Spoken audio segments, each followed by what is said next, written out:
The silence in my world has always been absolute, but never more deafening than at tonight's family dinner. I watch my brother-in-law Adrian's lips curl into that familiar smirk as he deliberately turns away while speaking, making sure I can't read his lips.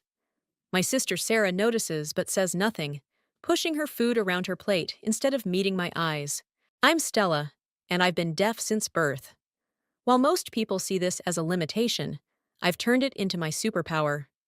My foundation has helped hundreds of deaf individuals achieve financial independence, but somehow my own family still treats me like I'm broken.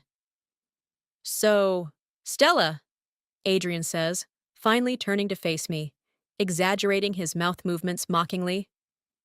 Still playing with your little charity project? I sign my response while speaking clearly, knowing it irritates him when I do both. The foundation just secured $1 million grant for our financial literacy program. My mother Cassandra beams, but Adrian scoffs. Must be nice getting handouts because people feel sorry for you. The fork in my hand trembles slightly. I set it down before anyone notices. Actually, I say, my voice steady despite the rage building inside me. We earned that grant through our proven success rate. 87% of our participants have started successful businesses or secured professional positions. Walker, my boyfriend, squeezes my knee under the table. He's been learning sign language, unlike my family who never bothered. Even Sarah, my own sister, only knows basic signs despite growing up with me. Adrian makes a show of signing gibberish, his hands flailing dramatically. Look, I'm speaking deaf! He laughs, nudging Sarah, who forces a weak smile. The room grows tense. My mother clears her throat. Adrian, that's enough. But he's not done. Come on, it's just a joke. Stella knows I'm kidding, right? She can take a joke, even if she can't take a phone call. Walker starts to stand, but I touch his arm. This is my battle. You know what's funny, Adrian? I sign and speak, my voice carrying an edge I rarely allow. I may be deaf, but I can still hear the insecurity in your mockery. How's your investment firm doing? Still recovering from that SEC investigation? The color drains from his face. Sarah gasps. That's enough! My mother interrupts, her hands shaking as she reaches for her wine glass. Can we please have one peaceful dinner? I stand up, my chair scraping against the hardwood floor. I think I'm done here. Walker? As we gather our things, Dean, my closest friend and tech advisor at the foundation, texts me. Meeting tomorrow, breakthrough with the Neural Interface Project. You need to see this. Stella, don't go, Sarah calls after me, but I'm already heading for the door. In the car, Walker signs, You okay? I shake my head. Watching the streetlights blur through tears I refuse to let fall. I'm done being the family joke. Done being underestimated. Done being treated like a child who needs protection rather than an adult who runs a successful foundation. Walker's expression shifts from concern to curiosity. What are you thinking? I pull out my phone and show him Dean's text. Remember that experimental technology we've been developing? The one that simulates the deaf experience for hearing people? He nods slowly, a smile spreading across his face, as he realizes where I'm going with this. I think it's time my family understands exactly what it feels like to be in my world, I say, my fingers flying over the phone screen as I text Dean back. Set up the meeting. It's time. Walker watches me carefully. Revenge isn't usually your style. This isn't just revenge, I reply, both signing and speaking out of habit. It's education. Sometimes people need to experience something to understand it. And my family? They're long overdue for a lesson in empathy. As we drive home, I can't help but smile, thinking about Dean's breakthrough. For years, my family has lived in their world of sound, making assumptions about mine. They've never truly tried to understand my reality, preferring instead to paint me as someone to be pitied or mocked. But soon, very soon, they'll understand what it means to live in my world. And maybe, just maybe, they'll finally see me for who I really am. Not despite my deafness, but because of everything I've achieved with it. My phone buzzes again. It's Dean. Tomorrow, 9 a.m. You're going to love this. I show Walker the message, and he grins. Ready to turn the tables? I nod, feeling a mixture of excitement and determination replace my earlier anger. They want to joke about my world of silence? Let's see how they handle it when the joke's on them. The city lights flash by as we drive home, and for the first time tonight, I feel powerful. Adrian's mockery, Sarah's passive acceptance, my mother's enabling, they've all pushed me to this moment. Sometimes the best revenge isn't served cold, it's served in silence. And I am the master of silence. The next morning, I arrive at the Foundation's tech lab earlier than usual. The events from last night keep replaying in my mind, each flash of Adrian's mocking smile fueling my determination. Dean is already there, practically bouncing with excitement as he waves me into his workspace. "You're not going to believe this," he signs enthusiastically, leading me to his workstation. "Remember that neural interface project we've been developing?" I nod, setting down my coffee. The project had started as a way to help hearing people understand the deaf experience through temporary sound suppression, but we'd hit several roadblocks with the technology. Dean pulls up a series of diagrams on his monitors. We solved the latency issues. The device now creates near-instant sound suppression, completely safe and reversible. But here's the best part. He grins mischievously. We can control it remotely. My eyes widen as I process the implications. "Show me." He reaches into a drawer and pulls out what looks like a sleek conference room speaker. This is our prototype. It appears to be a standard audio device, but it actually creates a localized field that temporarily disrupts the brain's ability to process sound. Completely harmless, but extremely effective. How long does it last? I sign, already imagining the possibilities. As long as the device is active, the effect stops the moment we turn it off. He demonstrates by activating the device. Though it makes no difference to me, I can see the change in his expression as the silence envelops him. Walker arrives just then, and I watch as his mouth moves, but no sound reaches Dean's ears. Dean's face lights up with satisfaction as he deactivates the device. "That was incredible," Walker says, signing simultaneously. "It felt like being underwater, but without the pressure. Total silence." I pull up a chair, my mind racing. "Dean, what if we arranged a family meeting? A presentation about a new investment opportunity through the foundation?" Dean catches on immediately. "And halfway through, we activate the device," I finish, my hands moving faster with excitement. "They'll have no choice but to experience my world firsthand." Walker looks concerned. "Are you sure about this? It's one thing to demonstrate the technology, but using it as revenge. It's not just revenge." I sign firmly. "It's education. They've never tried to understand my world. Maybe this is what it takes." I pull out my phone and start composing a message to my family. "Important investment opportunity presentation at the foundation next week. Potential for significant returns. Your presence is requested." Dean watches me type. "Adrian won't be able to resist the promise of money." "Exactly," I reply. "His greed will be his downfall." My phone buzzes almost immediately with responses. Sarah: "We'll be there." Mother: "Looking forward to it, dear." Adrian: "About time you did something serious with that charity of yours." I show Dean and Walker the responses, my hands trembling slightly with anticipation. Now we plan the presentation. Over the next hour, we craft our strategy. The presentation will start normally, with Walker handling the spoken portion while I sign. Then, halfway through, we'll activate the device. "We should record it," Dean suggests, his eyes gleaming. "For research purposes, of course." I shake my head, smiling. "Of course." As we work, I receive another text from Sarah. "I'm sorry about last night. Adrian was out of line." I stare at the message, feeling the familiar mix of love and frustration that comes with family. I type back, "Come early to the presentation. There's something I want to show you first. Maybe there's hope for my sister. Maybe she just needs to understand." Walker touches my shoulder. "Having second thoughts?" I look up at him, then at Dean, who's already programming the device parameters. "No, they need this. I need this." "Then let's make it count," Dean signs, pulling up the Foundation's financial reports. "We'll show them exactly what they've been mocking. Your little charity project has helped more people in 2 years than Adrian's firm has in 10. I spend the rest of the morning reviewing our presentation materials, making sure every detail is perfect. The financial reports, the success stories, the growth projections, everything that proves I'm not just playing at running a foundation. As I leave the lab that afternoon, I catch my reflection in the glass doors. I see someone strong, capable, and ready to fight back. Not with violence or cruelty, but with understanding, even if it has to be forced understanding. My phone buzzes again. It's Adrian. Better make this worth my time, sis. Some of us have real jobs to get back to.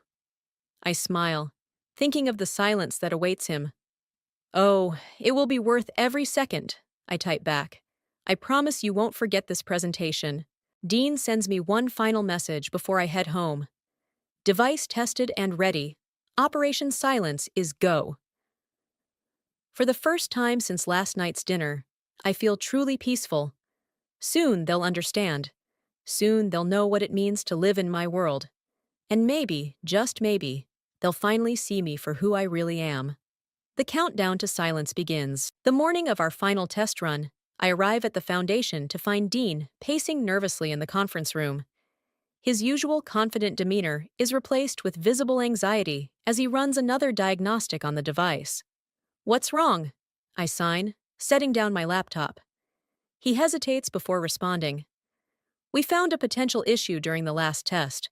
The device's effects might be more intense than we anticipated." Walker enters just then, catching Dean's signs. "What kind of intense?" Dean pulls up some data on his tablet. "The silence isn't just acoustic. Some test subjects reported feeling disoriented, almost panicked. One person said it felt like being trapped inside their own head." I lean forward, studying the readings. "Is it dangerous?" "No," Dean signs quickly. "Just overwhelming for people who've never experienced anything like it, and—" He pauses, looking uncomfortable. "There's something else.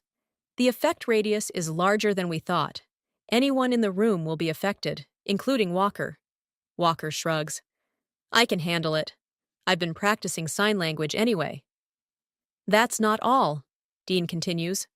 "Once activated, we can't selectively turn it off for individual people. It's all or nothing." I sit back, considering the implications. This could complicate things, especially if someone panics. "How long until the presentation?" "3 days," Walker signs. "Sarah's coming early tomorrow for your private meeting." I nod, remembering my promise to show her something first. Maybe this is an opportunity. Let's do a full test now. I need to know exactly what they'll experience. Dean sets up the device while Walker positions himself at different points in the room. I watch as Dean activates it, observing Walker's reaction carefully. The change is immediate. Walker's eyes widen, and his hand instinctively goes to his ear. He takes a few unsteady steps, then signs. "This is intense. More than before." Dean starts a timer. "Try walking around, talking, anything you'd normally do." Walker attempts to speak, but I can see the frustration on his face as he can't hear his own voice. He switches to signing. It's disorienting, like being underwater, but worse. I feel isolated. "Welcome to my world," I sign, a mix of emotions washing over me. After 5 minutes, Dean deactivates the device. Walker takes a deep breath, looking shaken. "That was powerful. Maybe too powerful for your family to handle. They need to understand." I sign firmly. "This is what they've been mocking. This is what they've dismissed." Dean interjects. "But what if someone has a panic attack? What if Adrian makes a scene?" I hadn't considered that. Adrian's temper is legendary, and being suddenly thrust into silence might trigger something ugly. "We'll need a backup plan." We spend the next hour developing safety protocols. Dean programs a kill switch that can be activated from multiple devices. Walker suggests having printed cards explaining what's happening, just in case. My phone buzzes. A text from Sarah. "About tomorrow. Can I bring Mom too? She wants to talk." I show the message to Walker and Dean. "This changes things." "Or makes them better," Walker signs. Your mom's more reasonable than Adrian. Maybe having her understand first would help. I think about my mother's face at dinner, her weak attempts to stop Adrian's mockery. Maybe Walker's right. Okay, I text back. Bring her. Dean runs another diagnostic. The device is stable, but we should limit exposure to 15 minutes max. After that, people might start experiencing anxiety. 15 minutes is all we need, I sign. Just long enough to make our point. Walker touches my arm. Are you sure you want to go through with this? Once we start, there's no going back. I look around the room, at Dean's concerned face, at Walker's supportive presence, at the device that could change everything. They've had years to try understanding my world, years to learn sign language, to show respect, to treat me as an equal. Instead, they chose mockery and pity. And if it backfires? Dean asks. Then at least I tried, I sign. At least I fought back. We spend the rest of the afternoon fine-tuning our plans. Dean adjusts the device's settings, while Walker helps me polish my presentation. Every slide, every gesture, every moment needs to be perfect. As we're wrapping up, Dean makes one final check of the equipment. Everything's ready for tomorrow, are you? I look at the conference room, imagining Sarah and my mother's faces when they experience silence for the first time. Will they understand? Will they finally see? I'm ready, I sign. Tomorrow, we start changing minds. Walker hugs me goodbye, signing, Be careful. Remember, they're still your family. I watch them leave, then stand alone in the conference room. The device sits innocently on the table, looking like nothing more than a standard piece of office equipment. But tomorrow, it becomes something more. A bridge between two worlds, or maybe a weapon of understanding. My phone lights up with a final text from Sarah. See you tomorrow, sis. Love you. I touch the screen gently. Love you too, I type back, hoping that after tomorrow, those words will mean more than they ever have before. Sarah arrives first, our mother trailing behind her, with an anxious expression I know all too well. The conference room feels smaller somehow, more intimate, as they take their seats across from me. Before we start, Sarah speaks and signs clumsily, a surprise that makes my heart skip. I've been practicing, a little. Mom nods. We both have. YouTube tutorials. I keep my face neutral, even as emotion threatens to overwhelm me. Why now? That dinner. Sarah looks down at her hands. The way Adrian behaved. I saw your face, Stella. Really saw it, maybe for the first time. Mom reaches across the table, her fingers trembling slightly. We've been terrible, haven't we? I take a deep breath, my hands steady as I sign and speak. You're here now. That's something. I glance at the device sitting innocently on the table. I want to show you something we've been developing. Dean enters right on cue, tablet in hand. He greets them warmly while setting up the equipment, his movements deliberate and practiced. This technology, I explain, allows hearing people to experience the world as I do. Would you be willing to try it? Sarah's eyes widen. You mean complete silence? For just a few minutes, I assure them. It's completely safe. Mom hesitates. Will it hurt?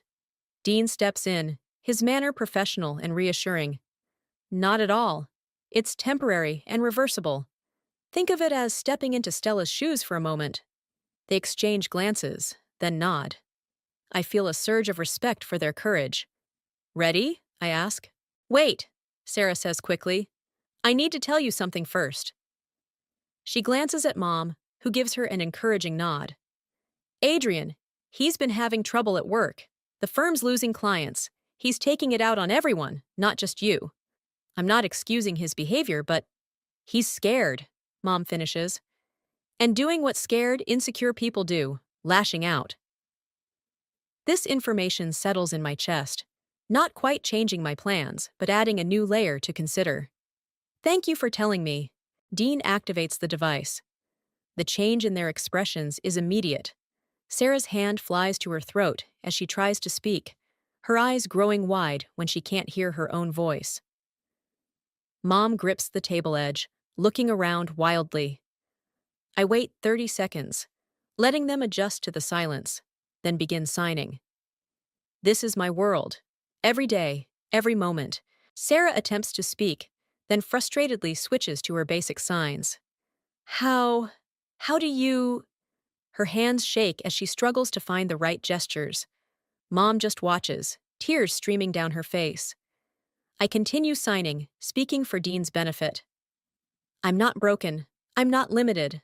I'm just experiencing life differently than you do. But instead of trying to understand my world, you've expected me to adapt completely to yours. After 3 minutes, I see the panic starting to set in. Sarah's breathing becomes rapid, and Mom closes her eyes tightly. I nod to Dean, who deactivates the device. The return of sound hits them like a physical force. Sarah gasps, and Mom lets out a small sob. That was 3 minutes, I sign and say quietly. I've lived this way for 35 years. Oh, Stella, Sarah's voice breaks. I had no idea. No idea at all. Mom wipes her eyes. How do you do it? How do you stay so strong? Because I had to be, I respond. Because the world doesn't stop just because you can't hear it. Sarah stands abruptly, circling the table to hug me. I'm so sorry, for everything, for not learning to sign properly, for letting Adrian. I pull back, meeting her eyes. The presentation next week. Adrian needs to experience this too. He won't handle it well, Sarah warns. You know how he is about being in control. That's exactly why he needs it, Mom says, surprising me.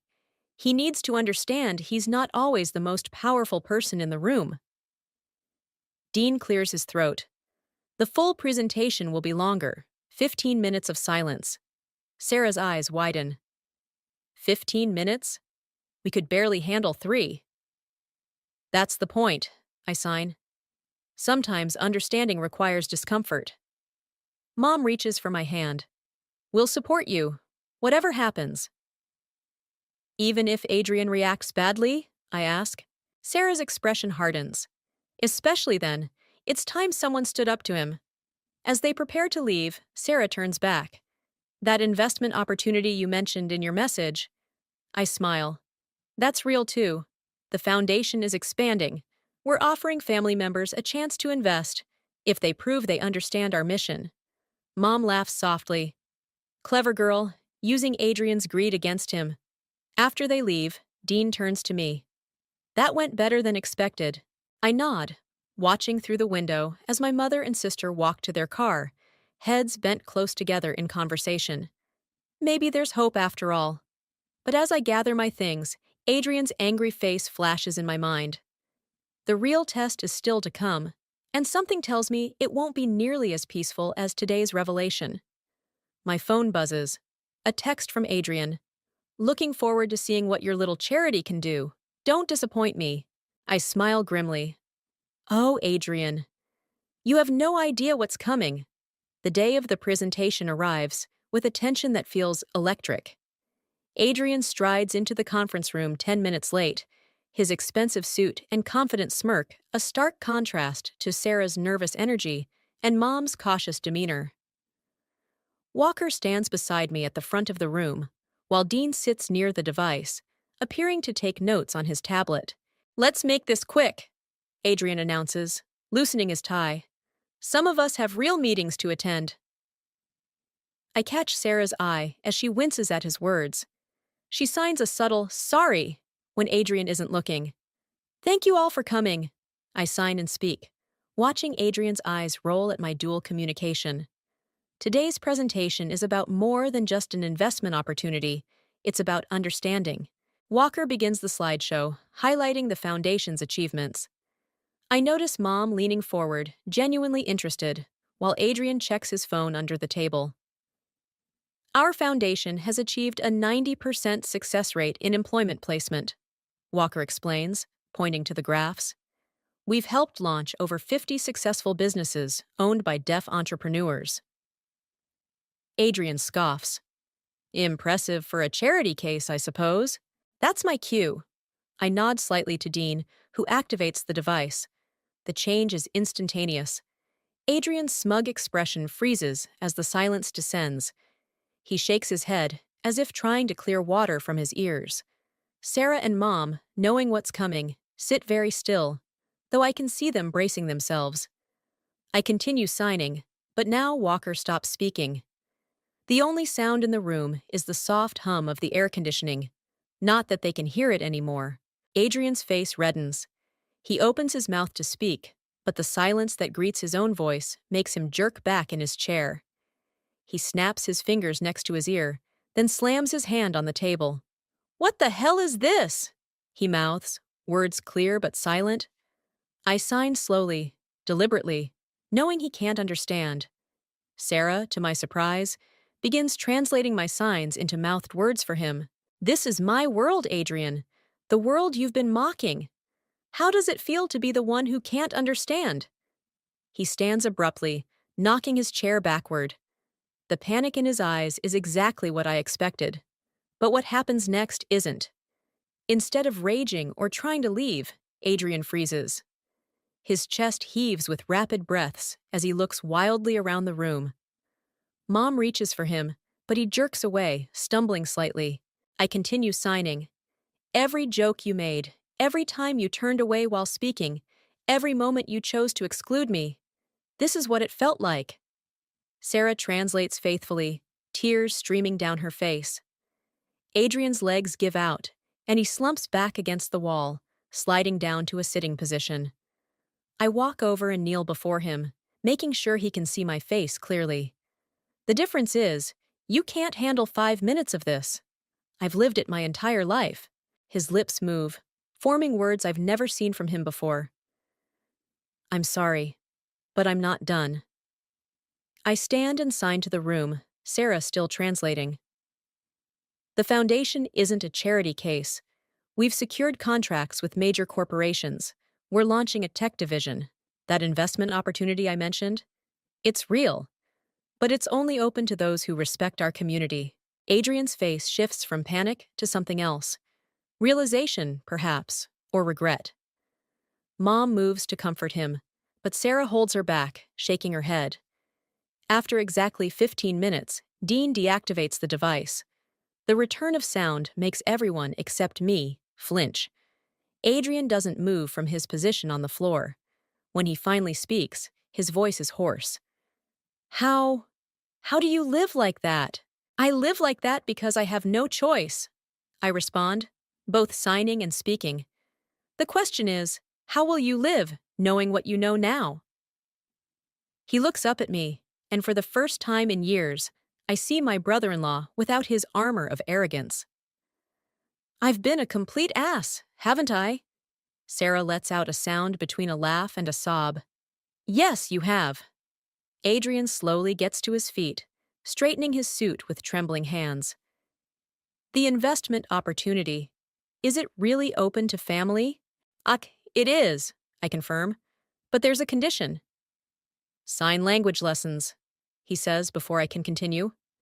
"I'll do it. I'll learn. I promise." I study his face, looking for any trace of his usual mockery. Instead, I find something I've never seen before: respect. "The lessons start next week," I sign and speak. "Don't be late." He nods, then turns to Sarah. "Can we go? I need some air." As they leave, Mom hugs me tightly. "You're incredible, you know that?" Dean powers down the device while Walker collects the presentation materials. "That went better than we expected," Walker signs. I watch through the window as Adrian leans against his car, head in his hands, while Sarah rubs his back. The sight doesn't fill me with the satisfaction I'd imagined. Instead, I feel something else. Hope. My phone buzzes with a text from Adrian. "I'll never understand completely, but I want to try. Thank you for showing me." Sometimes, I realize, revenge isn't about destroying someone. Sometimes, it's about rebuilding them into something better. 1 week after the presentation, I sit in my office reviewing investment documents when a knock at the door makes me look up. Adrian stands there, looking uncomfortable in casual clothes instead of his usual suit. Sarah's beside him, beaming. "We're early for the first lesson," she signs and speaks. Her signing has improved dramatically in just a week. Adrian clears his throat. Brought coffee for everyone. He holds up a carrier with 4 cups. I remembered you like caramel macchiatos. I hide my surprise. I didn't even know he paid attention to my coffee preferences. Dean pokes his head in. Ready for the lesson? He spots the coffee. Oh, perfect timing. We gather in the conference room, the same one where everything changed a week ago. Adrian keeps glancing at the spot where he'd collapsed against the wall. Before we start, he says, hands fidgeting, I need to show you something. He pulls out his phone and opens a video. It's him, practicing basic signs. The timestamp shows 3 a.m. I've been watching tutorials every night, he admits. I know it's not much, but... He attempts to sign along as he speaks. Hello? My name is Adrian. I am learning. His movements are clumsy, but the effort is genuine. Sarah wipes away tears, while Dean gives an approving nod. That's actually not bad, I sign and speak. But your hand position for learning needs adjustment. Adrian's face lights up at the praise. Show me. For the next hour, we work on basic greetings and introductions. Adrian's intensity surprises me. He takes notes, asks questions, and practices each sign until his fingers cooperate. During a break, he turns to me. I've been thinking about the investment opportunity. Here it comes, I think. The real reason for his sudden interest. I want to invest, he continues. But not just money. I want to help expand the program. My firm has connections with major corporations. What if we created a job placement program specifically for deaf professionals in the financial sector? I stare at him, searching for any trace of his old condescension. There isn't any. Why? I ask directly. He sets down his coffee. Because I was wrong, dead wrong. What you've built here. He gestures around the foundation's offices. It's not a charity, it's a revolution, and I want to be part of it. Sarah reaches for his hand, squeezing it proudly. There's more, Adrian continues, attempting to sign what he can. I've scheduled a meeting with my firm's board. I want to present your foundation's work to them, but... He looks uncertain. I'd like you to use the device during the presentation. Dean, who's been quietly observing, sits up straighter. You want to subject your board to the silence? Adrian nods. They need to understand, like I did. Will you help me? I study my brother-in-law's face. A week ago, he was mocking my little charity project. Now he's practicing signs at 3 a.m. and planning corporate partnerships. The board won't like it, I warn him. Good, he replies firmly. They need to be uncomfortable. Change doesn't happen in comfort zones. You taught me that. Dean pulls up the foundation's calendar on his tablet. When's the board meeting? Next Thursday, Adrian says. I've already reserved 2 hours. That's enough time, right? I nod slowly, still processing this transformation. You understand this could affect your position at the firm? He laughs, a genuine sound I've rarely heard from him. Stella, after experiencing those 15 minutes of silence, I realized something. My position means nothing if I'm not using it for something worthwhile. Sarah beams at him, then signs perfectly. I'm proud of you. Adrian attempts to sign back. Thank you. His fingers fumble, but the intention is clear. One condition, I say, both signing and speaking. You continue the lessons, twice a week. Make it 3 times. He counters. I need to be fluent before the board meeting. I want to present part of it in sign language. Dean whistles low. That's ambitious. I'm a fast learner, Adrian says, then adds in careful signs, when I want to be. As we resume the lesson, I watch Adrian practice basic business terms with fierce determination. The same intensity he once used to mock my world, he now uses to understand it. My phone buzzes. A text from Walker. How's it going with Adrian? I glance at my brother-in-law, who's making Sarah laugh with his exaggerated facial expressions as he practices emotional signs. Come see for yourself, I text back. You won't believe it. Adrian catches my eye. Everything okay? I nod, signing. Everything is better than okay? He grins and signs back slowly, carefully. Family is better than money. And for the first time since I can remember, I believe him. The board meeting arrives faster than any of us expected. I stand outside the firm's imposing conference room, watching through the glass as Adrian sets up our presentation materials. His hands shake slightly as he arranges the papers, but his face shows determination. Dean checks the device one last time. Ready? I nod, adjusting my blazer. Walker squeezes my shoulder supportively. They're all here, Adrian signs, his movements now fluid after 3 weeks of intensive practice. Time to change some minds. We enter the room to face 12 stern-faced board members. Their expressions range from mild curiosity to obvious skepticism. Ladies and gentlemen, Adrian begins, standing tall, I've brought something revolutionary to share today. He glances at me, then continues both speaking and signing. This is my sister-in-law, Stella. She's about to show you the future of inclusive business. One board member, a silver-haired man with an expensive watch, checks his phone dismissively. Another whispers to his colleague, clearly questioning Adrian's signing. Perfect targets. I step forward, signing while Walker voices for me. Thank you for having me. Before we begin, I'd like to demonstrate something unique. Adrian nods to Dean, who activates the device. The change ripples through the room like a wave. The silver-haired man drops his phone. The whispering board members grab their ears. Panic flashes across 12 faces. Adrian remains calm, signing clearly. This is what millions of deaf people experience every day. This is the world you've been ignoring. I watch as the board members struggle to process their new reality. One woman tries to speak, then clutches her throat in shock. Another man stands abruptly, heading for the door, but Adrian blocks his path. Please stay, he signs, while I voice the translation. This discomfort you're feeling? This is your wake-up call. The next 15 minutes are transformative. We present our statistics, our success stories, our vision, all in complete silence.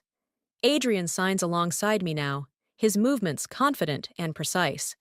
When Dean finally deactivates the device, the room erupts. What was that? How did you? I couldn't hear anything. The silver-haired man, still shaken, raises his hand. Mr. Holmes, Adrian, what exactly are you proposing? Adrian straightens his tie. A complete overhaul of our hiring practices, partnership with Stella's Foundation, implementation of deaf-inclusive policies across all our branches. He takes a deep breath. And my resignation if you refuse. Gasps fill the room. I grab his arm, but he shakes his head. I mean it, he continues. I've been part of the problem. Now I want to be part of the solution. The woman who had tried to speak during the silence stands up. I have a question for Stella. I nod, ready for resistance. How soon can we start? The room goes quiet again, this time naturally. Adrian's face breaks into a grin. The silver-haired man clears his throat. I believe we should put it to a vote. Wait, Adrian signs and speaks. Before you vote, there's something else you should see. He pulls up a new presentation on the screen. It's a business plan, detailed, comprehensive, revolutionary. A complete integration program for deaf professionals in the financial sector. I've spent the last 3 weeks working on this, he explains. With Stella's help, the potential return on investment is substantial, but more importantly, he signs the next part without speaking, letting me translate. It's the right thing to do. The board members exchange glances. The silver-haired man picks up his fallen phone, opens his calendar, and says, I move to approve the partnership immediately. And Adrian. He looks up. We're going to need you to stay and lead this initiative. The vote is unanimous. As the board members file out, many stopping to shake my hand or attempt basic signs they've looked up on their phones, Adrian turns to me. Thank you, he signs, his eyes suspiciously bright. For not giving up on me, Sarah bursts into the room. She'd been waiting anxiously outside. Well? Adrian sweeps her into a hug. We did it! Dean packs up the device, grinning. Not bad for a little charity project, huh? I watch my family celebrate. Adrian teaching the basic sign for success to the lingering board members, Sarah hugging everyone in sight, Walker documenting everything for the Foundation's records. The silver-haired man approaches me one last time. Ms. Douglas, would you be willing to schedule another demonstration for our other branches? I smile, signing as Walker translates. Absolutely, but next time, let's make it 30 minutes. He pales slightly but nods. Whatever it takes. As we leave the building, Adrian stops me in the lobby. Dinner tonight? The whole family? I'm buying. Only if you order in sign language, I tease. He grins. Challenge accepted. Looking at him now, proud, humble, changed, I realize my revenge didn't destroy him after all. It rebuilt him, rebuilt us all. My phone buzzes with a group text from Mom. So proud of both my children today. Love speaks in all languages. Adrian peers over my shoulder at the message and signs, perfectly. Family is better than money. This time, I sign back. Family is everything. The autumn breeze carries the scent of coffee as I approach our usual meeting spot. Through the cafe window, I see them all already gathered. Adrian practicing signs with Sarah, Mom attempting to teach Walker some old family signs she'd remembered, and Dean setting up his laptop for our weekly foundation update. My heart swells at the sight. This is what victory looks like. The bell chimes as I enter. Everyone turns and signs good morning in perfect unison, a little inside joke we've developed. Sorry I'm late, I sign, settling into my seat. The interview ran long. How'd it go? Adrian asks, both signing and speaking, a habit he's maintained even after becoming fluent in sign language. I pull out my tablet and show them the news article that just went live. Major financial firm leads revolution in deaf employment. Over 100 deaf professionals hired in first quarter. Sarah squeals and hugs Adrian, who looks both proud and embarrassed. That's not all, I continue. Show them, Dean. Dean turns his laptop around, displaying the Foundation's latest statistics. The numbers tell a story even better than we'd hoped. Employment rates up 300%, corporate partnerships doubled, and waiting lists for our programs growing daily. We're going to need a bigger office, Dean signs with a grin. Adrian leans forward, his expression serious. Actually, about that. He slides a folder across the table. The board approved it this morning. Inside are blueprints for an entire building. Modern, accessible, and completely designed around deaf-friendly architecture. The Deaf Enterprise Center, Mom reads aloud, her voice catching. It's beautiful. Wait until you see the best part, Adrian signs, flipping to the last page. There, in detailed renderings, is a state-of-the-art conference center with built-in sound manipulation technology, an advanced version of our original device. Now everyone can experience both worlds, he explains. Hearing people can understand silence, and with new audio enhancement features, some deaf people might experience sound in their own way. Walker studies the plans. This is incredible, but the cost? Already covered, Adrian signs. Every board member invested personally. Turns out 15 minutes of silence can really open both minds and wallets. Sarah wipes away tears. Remember that first family dinner? When you stormed out? Hard to forget, I reply. But there's no bitterness in my signs now. I keep thinking, she continues. What if you hadn't fought back? What if you'd just accepted how we treated you? Adrian sets down his coffee. Then I'd still be that arrogant jerk who thought success only looked one way. He signs the next part with perfect fluency. You didn't just teach me sign language, Stella. You taught me to listen with my heart. Mom reaches for my hand. You taught us all. Dean clears his throat. Speaking of teaching, he pulls up another document. The Educational Board approved our curriculum. Starting next semester, sign language will be offered in every public school in the district. The news hits me harder than expected. I think of all the deaf children who won't have to fight the battles I did, who will grow up in a world where their language is valued, not mocked. There's one more thing, Adrian signs, looking nervous. I've been practicing this for weeks. He stands up and begins signing a story. Fluid, expressive, beautiful. It's about a deaf girl who changed her family's world by refusing to accept their limitations. As he signs, Sarah translates for the few hearing customers in the cafe who've started watching. When he finishes, the cafe erupts in applause, both traditional and silent, hands waving in the air in the deaf applause I've known all my life. The blend of both worlds brings fresh tears to my eyes. That's going to be the opening speech at the center's dedication, he signs. If you approve. I look around the table, at Dean's proud smile, at Walker's loving gaze, at Mom's tearful joy, at Sarah's radiant face, and at Adrian's transformed heart. My family, finally speaking my language. I have a better idea, I sign. Why don't we tell the story together? Adrian's face lights up. Perfect, just like family should be. The waitress approaches, and Adrian orders for everyone in sign language, not a gesture out of place. She responds in kind, one of the deaf professionals hired through our program. As we sit there, sharing coffee and signs and love, I realize that revenge didn't just change my family. It healed us. What started as a plan to make them understand my silence became a journey that gave all of us a voice. Mom taps her cup for attention and signs. To new beginnings.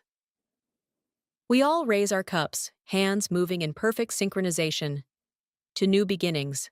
And in that moment, in the blend of silence and sound, signs and speech, past and future, I know that sometimes the best revenge isn't about getting even, it's about getting better. Together.